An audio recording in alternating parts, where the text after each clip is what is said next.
Guys ये है Isuzu D-Max और ये कोई छोटा मोटा पिकअप ट्रक नहीं है यहाँ पे थाईलैंड में। वैसे इसकी फैन फॉलोइंग इंडिया में भी कम नहीं है दोस्तों, क्योंकि आप ऑलरेडी जानते हो ये काफ़ी नंबर्स में बिक चुका है इंडिया में।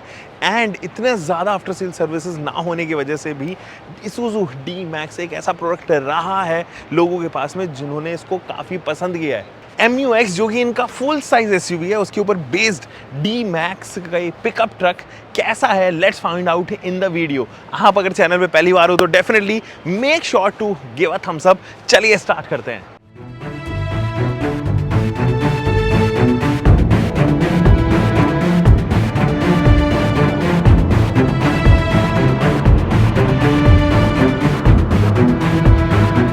गाइस फर्स्ट कम फर्स्ट, सबसे पहले बात करते हैं इसके क्विक वॉक अराउंड की।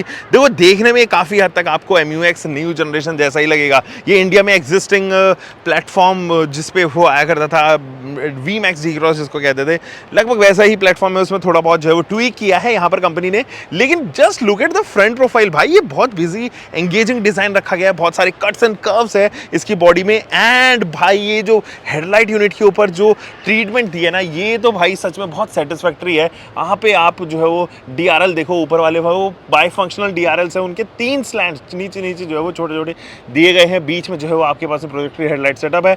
There you go with the projected headlight fog lamps, projected fog lamps I would rather say. और यहाँ पे 1 2 3 4 पार्किंग सेंसर है। There is no 360 degree camera है सच, बट कोई बात नहीं, अगर नहीं भी है तो हम काम चला लेंगे भाई। पिकअप ट्रक्स में बहुत ज़्यादा चाहिए भी नहीं होता है, लोग वैसे भी हटते रहते हैं सब पिकअप ट्रक को देख के। बहुत अच्छी हाइटेड जो है वो आप इसकी हाइट देखोगे, बहुत ऊंचा लगता है ये देखने में, जबकि इसके ऊपर अभी कोई भी ऐसा टायर अपग्रेडेशन नहीं हुआ है। जो भी चीज़ हुई है वो बस केवल और केवल ये साइकिल एड ऑन हुई है, उसके अलावा कुछ भी चीज़ जो है इसके अंदर नहीं है। तो साइड प्रोफाइल में कुछ ऐसा जो है वो ये देखने में नज़र आता है। और इसके अंदर ना वैसे 2 इंजन ऑप्शन आते हैं, 2.2 एंड 3.0। दैट मीन्स कि 2 लीटर, 2.2 लीटर एंड एक 3 लीटर का डीजल इंजन है। और अगर हम 2.2 लीटर वाले के बारे में बात करें तो वो प्रोड्यूस करता है तकरीबन 160 bhp, जबकि 3 लीटर वाला जो है वो आपको 450 न्यूटन मीटर का टॉर्क देगा और देगा 190 bhp की पावर। बेहतरीन डीजल इंजन है वैसे Isuzu के पास में। एंड यही रीज़न है कि उनकी बसेस वगैरह अगर आप इंडिया में देखो तो एक बहुत बड़ा डोमिनेंस यहाँ पर नज़र आएगा। इसका जो रियर प्रोफाइल है वहाँ पर भी 3D आपको जो है टेल लाइट नज़र आएंगे, LEDs का इस्तेमाल किया है। वाइड एंगल पे अगर मैं दिखाऊँ तो कुछ ऐसा सा रियर का व्यू है भाई, मज़ा आता है इसको देखने में। और ये कुछ तकरीबन 700 से लेके 800 kgs का जो है वो लोड कैरिंग कैपेबिलिटी रखती है। जबकि अगर आप इसका बड़े वाला इंजन देखोगे तो 3.5 टन तक का जो है वो ये फोर्स खींच सकती है। 3.5 से 4 टन का जो है वो ये ईजिली से सामान लोड करके आप ले जा सकते हो। इस ट्रॉली में नहीं कह रहा हूँ मैं, अगेन अगर इस गाड़ी का वेट जो है वो 3 टन 4 टन के करीब है तो ईजिली इसको जो है वो लेके जा सकती है। सो उस मामले में काफ़ी रिजिड सॉलिड सा लगता है ये। अब देखो ये तो इसकी फ्रंट प्रोफाइल हो गई, लेकिन what's inside and what the tyre size says उसके बारे में ज़रा बात करते हैं। देखो बहुत ही बड़े से जो है वो टायर्स हैं, हालांकि ये जो है वो काफ़ी बड़े एस्पेक्ट रेशियो के साथ में आप देख पा रहे हो। Isuzu का लोगो है बीच में एंड ब्रिस्टन के टायर्स हैं 265 सेक्शन के 60 रेडियल 18 इंचर्स ये टायर्स हैं। बहुत बड़ा जो है सस्पेंशन ट्रेवल आप यहाँ पर देखोगे। And let's take you to inside. वो जो अंदर की चीज़ है ना वो अंदर की ही है भाई। ये देखो, ये है इंटीरियर्स, कंप्लीट ब्लैकआउट किए हुए हैं। यहाँ पर बहुत ज़्यादा ऐसा कुछ गर्मी वगैरह इस लेवल की नहीं पड़ती जिस लेवल की एक्चुअली इंडिया में है, तो इसलिए एडवांटेज ज़रूर मिल जाता है। सॉफ्ट टच मटेरियल है, हार्ड प्लास्टिक के ऊपर भी सॉफ्ट टच मटेरियल दिया गया है। यहाँ अगर आप देखेंगे तो ये वाला पार्ट जो है वो हार्ड प्लास्टिक है, सेडन फिनिश है, लेकिन उसको भी डी क्रोम किया गया है। एंड आप यहाँ पर देखेंगे there is this door opener, आपके पास में बॉटल होल्डर है, इलेक्ट्रिक एडजस्टेबल सीट है, वो भी एक पिकअप ट्रक में। Are you crazy Isuzu। ये है इसका इंस्ट्रूमेंट क्लस्टर, वो भी डिजिटल दिया गया है, कलरफुल TFT स्क्रीन के साथ में जो है वो इसका इंस्ट्रूमेंट क्लस्टर है। लेफ्ट साइड में टेकोमीटर है, राइट साइड में fuel gauge and temperature gauge है, जबकि बीच में अगर आप देखो तो ये स्पीडोमीटर है। एंड आप इनको यहाँ से जो है वो अलग अलग मोड्स पे चेक कर सकते हैं।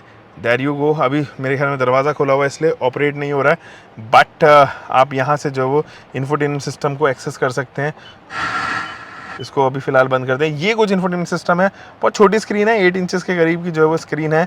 बट इसके जस्ट नीचे अगर आप देखें तो आपके पास में ऑटोमेटिक क्लाइमेट कंट्रोल है, नीचे जो है वो आपके पास में स्पेस दिया गया है, बट ये वायरलेस चार्जिंग का ऑप्शन नहीं सपोर्ट करता है। यहाँ पर आपके पास में रिवर्स असिस्ट है, पार्किंग असिस्टेंस है, हिल होल्ड कंट्रोल है एंड ऑटोमेटिक, क्योंकि इसके अंदर आती है 2.2 में, एक्चुअली 2 ऑटोमेटिक है, आप 8 स्पीड भी ले सकते हो, 6 स्पीड भी ले सकते हो, बट 3.0 में केवल 6 स्पीड टॉर्क कन्वर्टर यूनिट आपको देखने को नजर आएगी। यहाँ पे हजार्ड लैंप कुछ इस तरीके की, आपको ग्लव बॉक्स, दो ग्लव बॉक्स मिलेंगे, एक बॉटल होल्डर स्टाइल और एक जो है वो रेगुलर। IRVM भी जो है वो आपको मैनुअल ही ऑफर कर दिया गया है और यहाँ पर भाई ग्लास होल्डर भी दिया है। 2 आपके पास में लैंप है, काफ़ी बड़ा थ्रो है यार इन लैंप्स का, और बीच में जो है वो एक और लैंप है। इसके साथ में आप देखोगे ट्विटर्स इस तरफ और इधर यहाँ पर लाइव सराउंड साउंड की जो है वो बैजिंग है, काफ़ी अच्छे लग रहे हैं दोनों ट्विटर्स जो है। और स्पेस मैनेजमेंट की बात करें या फिर मैं बात करूं क्वालिटी की, तो मुझे लगता है कि काफ़ी बढ़िया है यार, कोई समस्या इसमें नहीं है। प्रैक्टिकल लगता है इसका केबिन, क्योंकि छोटी छोटी जगह जो है आपके पास में स्पेस क्रिएट करके दिया गया ताकि अपना सामान वगैरह जो है वो रख सको। What's in the second row guys, जल्दी से चेकआउट करते हैं। क्रोम के हैंडल बार्स हैं, this is the second row. और यहाँ अगर आप देखेंगे तो आर्मरेस्ट आपको देखने को नजर आएगा with this cup holder. Armrest ना लगभग सारी गाड़ियों के यार एक जैसे हो गए हैं, थोड़ा बहुत जो है वो चेंज इसमें आना चाहिए, कुछ एड ऑन हो जाना चाहिए। 2 हेडरेस्ट जो है वो बड़े हैं और एक छोटा हेडरेस्ट है मिड वाले पर्सन के लिए, बट एडजस्टेबल सारे हैं। अच्छी खासी स्पेस नजर आ रही है, इधर भी वही सॉफ्ट टच मटेरियल है ऊपर और नीचे। साथ ही अगर आप यहाँ देखें तो there are 2 AC vents with this charging option. यहाँ से आप इसको जो हटा सकते हो, USB-C टाइप पोर्ट आप यहाँ पर देख पा रहे होंगे। और नीचे भी छोटा सा फ्लोर हम्प है, ऐसा कोई बहुत बड़ा फ्लोर हम्प वगैरह नहीं है। और हमने ये वाला पोर्शन जो है वो आपको पहले भी दिखा दिया था, बट अगेन यहाँ पर जो है वो हार्ड प्लास्टिक का इस्तेमाल होना चाहिए था, न जाने क्यों इसमें हार्ड प्लास्टिक नहीं है। हो सकता है जो अदर वेरिएंट्स हो या कोई एक पर्टिकुलर वेरिएंट में जो है वो हार्ड प्लास्टिक यहाँ पर दे दी जाती हो।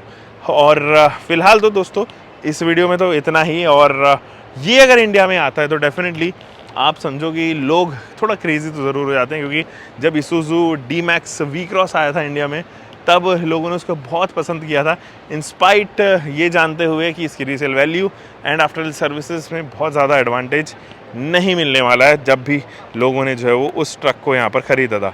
हम मिलेंगे दोस्तों एक और नई वीडियो के साथ में, आप जब तक अपना ध्यान रखें, सुरक्षित चलें, टेक केयर गाइज़।